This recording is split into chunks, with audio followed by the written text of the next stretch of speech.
नमस्कार दोस्तों, स्वागत है आप सभी को आपके अपने YouTube चैनल मैथ चॉइस 2.0 पर। दोस्तों मैं हूं आदेश कुमार। दोस्तों मैं आज आया हूं आप लोगों के बीच में बिहार पुलिस के मैथ के प्रश्नों को लेकर। हाँ, अगर इसके पहले का वीडियो मेरा नहीं देखे हैं बिहार पुलिस के मैथ का, तो इस वीडियो के डिस्क्रिप्शन बॉक्स में उस वीडियो का लिंक दे दिया हूं, आप लोग वहां से भी जाकर देख सकते हैं। तो चलिए बढ़ते हैं बिना टाइम गंवाए हुए पहला प्रश्न की तरफ। तो पहला प्रश्न आपको स्क्रीन पे दिखाई देता होगा। पहला प्रश्न दोस्तों कह रहा है, यदि किसी संख्या का 85% में 75 जोड़ा जाता है तो परिणाम के रूप में स्वयं वही संख्या आती है, तो संख्या ज्ञात कीजिए। यानी किसी कह रहा है यदि किसी संख्या का 85% में 75 जोड़ा जाता है, तो मान लेते हैं वो संख्या x, ठीक है ना दोस्तों, x मान लेते हैं। इसी का 85% का के मतलब दोस्तों गुना होता है तो गुना दे। इसी का 85% में अगर 75 जोड़ा जाता है तो परिणाम के रूप में सेम वही संख्या आती है। तो मान लेते हैं वो संख्या x माना है तो बराबर में x लिख देंगे, ठीक है ना दोस्तों। अब इसको बना लेते हैं, x गुणे 85 और दोस्तों प्रतिशत के मतलब बट्टा में 100 होता है, प्रतिशत का मतलब बट्टा में 100 होता है, फिर प्लस 75 बराबर x, ठीक है ना दोस्तों। अब इसको काट लेंगे, 85 बट्टा 100 है तो इसको काटेंगे 5 से, तो 5 से काटेंगे तो 5 एक 5, ऐसे में का 3 35 और 5 7 35 यानी 17 मरते में कटेगा। फिर 100 को 5 से काटेंगे तो 5 2 10 और 0, ठीक है ना। तो यानी 17 बटा 20 हुआ। तो हम इसको गुणा कर देंगे, 17 में 1 से गुणा करेंगे तो दोस्तों कितना होगा 17x बटा 20, ठीक है ना। और फिर प्लस 75 बराबर x, ठीक है ना दोस्तों। अब हम इसमें क्या करेंगे, x वाला को एक जगह कर देंगे और बिना x वाला को एक जगह कर देंगे, ठीक है ना दोस्तों। तो 17x बटा 20 और उधर बराबर उधर प्लस में x है, बराबर के इधर आएगा तो माइनस में x हो जाएगा, ठीक है ना। फिर बराबर देंगे, बराबर के इधर प्लस में 75 है, बराबर उधर आएगा तो माइनस में 75 हो जाएगा, ठीक है ना दोस्तों। चिन्ह क्या होता है, चेंज हो जाता है। अब क्या करेंगे, कोई भी संख्या के नीचे हर में यानी कुछ नहीं रहता है तो एक रहता है, तो इसके नीचे हम एक मान लेते हैं। तो अब एलसीएम निकालेंगे, 20 और 1 का एलसीएम कितना होगा दोस्तों, तो 20 होगा, ठीक है ना। तो अब क्या करेंगे, 20 में 20 से भाग करेंगे तो भागफल 1 आएगा, यानी 1 मरते में कटेगा। तो 17 में 1 से गुणा करेंगे तो 17 x हो जाएगा, ठीक है ना दोस्तों। माइनस है तो माइनस। अब 20 में 1 से भाग करेंगे तो कितना 20 मरते में कटेगा, यानी भागफल 20 आएगा। तो 20 में 1 से गुणा करेंगे तो कितना होगा 20x बराबर माइनस 75, ठीक है ना दोस्तों। अब क्या करेंगे, इधर प्लस में 17x है, इधर माइनस में 20 है, तो घटाएंगे तो माइनस का कितना बचेगा, 20 में से 17 घटेगा तो माइनस का कितना बचेगा 3x बचेगा, ठीक है ना, क्योंकि कम में से बेसी घट रहा है। फिर बट्टा 20 बराबर माइनस 75। इसके बट्टा में यानी हर में कुछ नहीं है तो एक मान लेते हैं, यानी कोई भी संख्या के बट्टा में कुछ नहीं रहता है तो एक रहता है, ठीक है ना दोस्तों।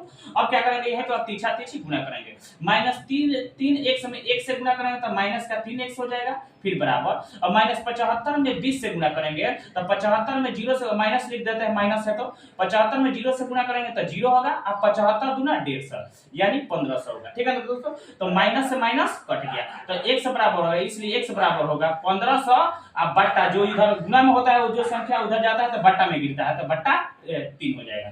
अब 1500 में 3 से क्या करेंगे, भाग लगाएंगे, तो काट लेते हैं, यहीं पे 3 5 है 15, 1 0, 2 ठो 0 है तो 2 ठो 0 लिखते हैं, तो यानी x बराबर कितना होगा 500।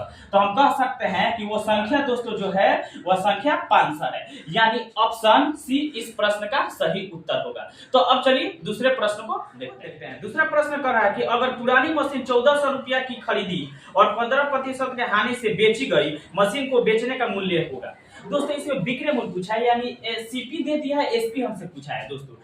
सीपी दे दिया है दोस्तों, सीपी दे दिया है 1400 रुपया, ठीक है ना दोस्तों, यानी 1400 रुपया उसका क्रय मूल्य है, ठीक है ना दोस्तों। हानि हो रहा है, यानी 1400 रुपया खरीदी और 15% की हानि से बेची गई, यानी हानि कितना का हो रहा है, तो 15% का हानि दोस्तों हो रहा है, 15% का हानि हो रहा है, ठीक है ना। तो हम क्या करेंगे, तो मशीन को बेचने का विक्रय मूल्य पूछा है दोस्तों, सीपी दे दिया है, ठीक है ना दोस्तों।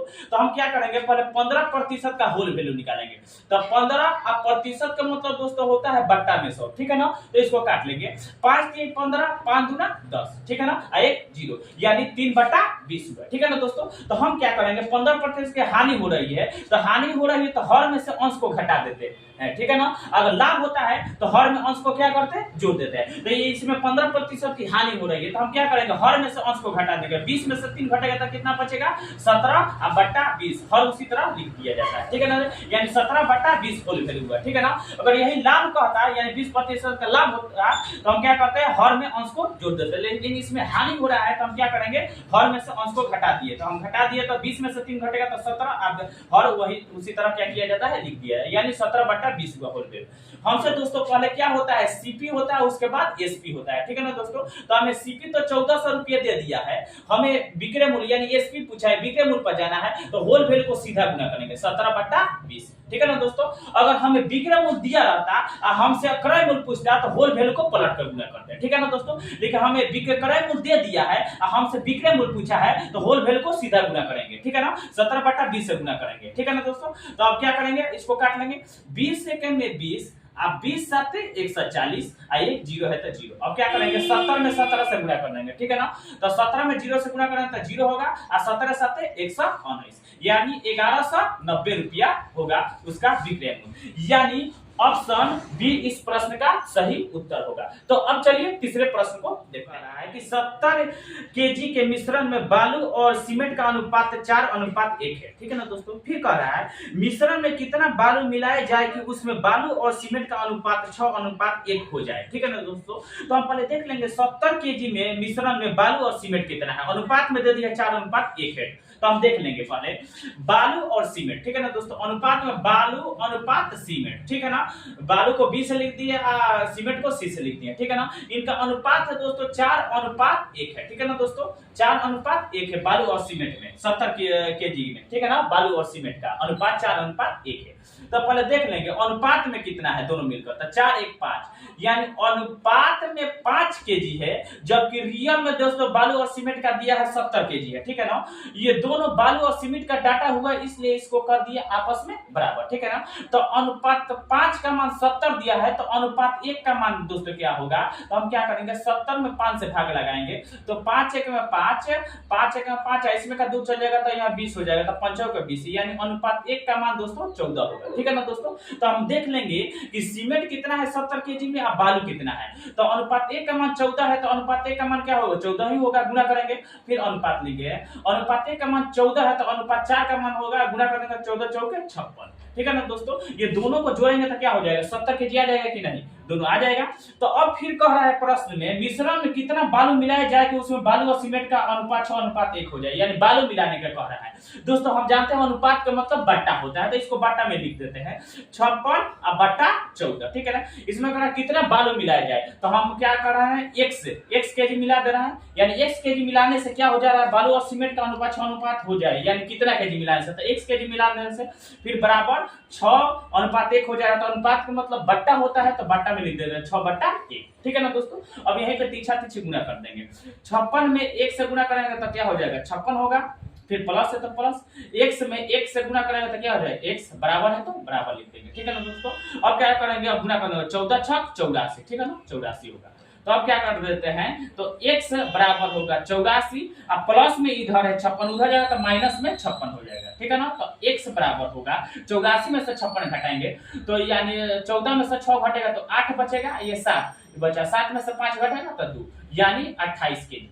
तो हम कह सकते हैं कि 28 केजी बालू मिला देने से उसमें क्या हो जाएगा, बालू और सीमेंट का अनुपात 6:1 हो जाएगा, ठीक है ना दोस्तों, यानी ऑप्शन ए इस प्रश्न का सही उत्तर होगा। तो अब चलिए चौथा प्रश्न को देखते हैं। चौथा प्रश्न दोस्तों कह रहा है कि 150 रुपये प्रति दर्जन की दर से संतरे बेचने पर सब्सिडी को 25% की हानि होती है, ठीक है ना दोस्तों। फिर कह रहा है कि 20% लाभ पाने के लिए उसे उन्हें किस दर से बेचना चाहिए, ठीक है ना दोस्तों। तो हम जानते हैं दोस्तों दुनिया के कोई भी व्यक्ति या वस्तु अपने आप में 100% होता है, ठीक है ना। तो इसमें कह रहा है कि 150 रुपये प्रति दर्जन की दर से संतरे बेचने पर सब्सिडी को 25% की हानि होती है। तो 100 में से 25 घटाएंगे तो कितना बचेगा, तो 75% होगा, ठीक है ना। तो 75% का ही वैल्यू दे दिया है 150 रुपये, ठीक है ना दोस्तों।